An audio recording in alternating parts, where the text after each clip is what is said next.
Today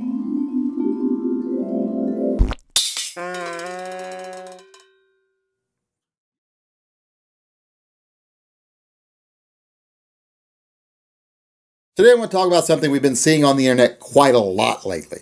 Now, before I go into this, I want to say I'm not trying to offend any Glock people or slam Glock. I own Glocks. I like Glocks. Well, unless you're like a Glock tard or one of these tacti tard Glock lovers, then I'm okay with offending you. In fact, I love offending you. I hope you get so offended you can't stand it, because I just love the sound of your tears, the sounds of your sobbing and crying wafting up from parents' basements everywhere. It's like a beautiful symphony. So if you're a Glock tard, go ahead and be offended. But I just want to actually talk about this thing you keep seeing all the time on the internet, that Special Forces and the Navy SEALs have chosen the Glock 19. That shows you how good the Glock 19 is. Well, actually, no, it doesn't, because that doesn't mean anything. Navy SEALs and Special Forces did not choose the Glock 19.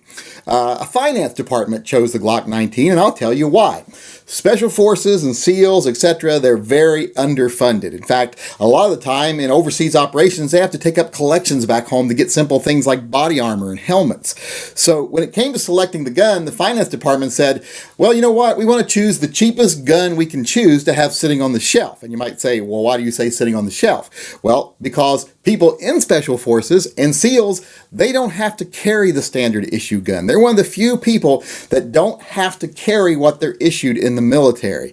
Like when the Army chose the SIG P320, well, all those guys that aren't Special Forces or SEALs are going to actually be carrying that gun, so that decision mattered a little more.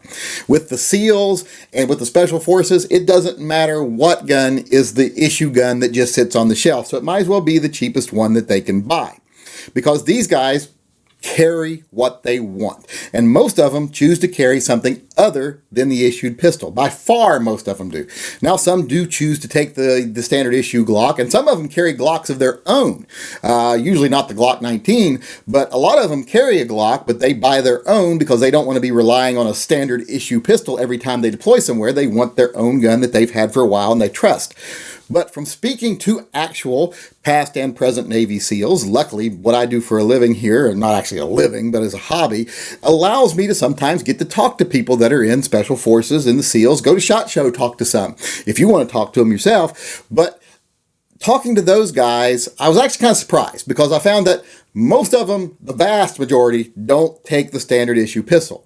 They choose to buy their own, like I said previously. But what really surprised me is what they choose. Now, a lot of them choose the SIG P226. That didn't surprise me at all. It was like their standard pistol for a long time. So, and I keep getting screwed up on saying the word pistol. But that was their standard pistol, and a lot of them liked it. A lot of them liked it, so they chose that gun themselves. A lot of them bought their own, didn't take the one issued to them by the military, but still they liked that gun. But what really surprised me is a lot of them, probably even more than chose the P226, chose a 1911. Now that surprised me. It surprised me that they would choose a gun that has a lower capacity that's in a 45 ACP, but that's what they went with. So, I'm not going to dispute them. I mean, they know what they want for their job. So, great. That's probably the best gun for you if that's the gun you want. If you're a Navy SEAL or Special Forces, far be it from me to say you shouldn't carry that gun, because that's what you want. You carry it, more power to you. But like I said, most of them don't carry the standard issue Glock. So why pay extra for a gun that's going to sit on a shelf? Why pay for a SIG P226 that's going to sit on a shelf somewhere when you can pay for a Glock 19 that's half the price to sit on a shelf?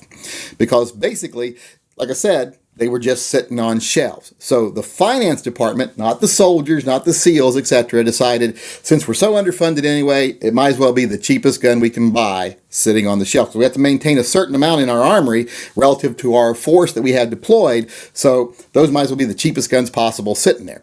Now, like I say, that's not slamming Glock. A lot of SEALs still choose to carry Glocks. They'll pick their own Glock and they'll carry it.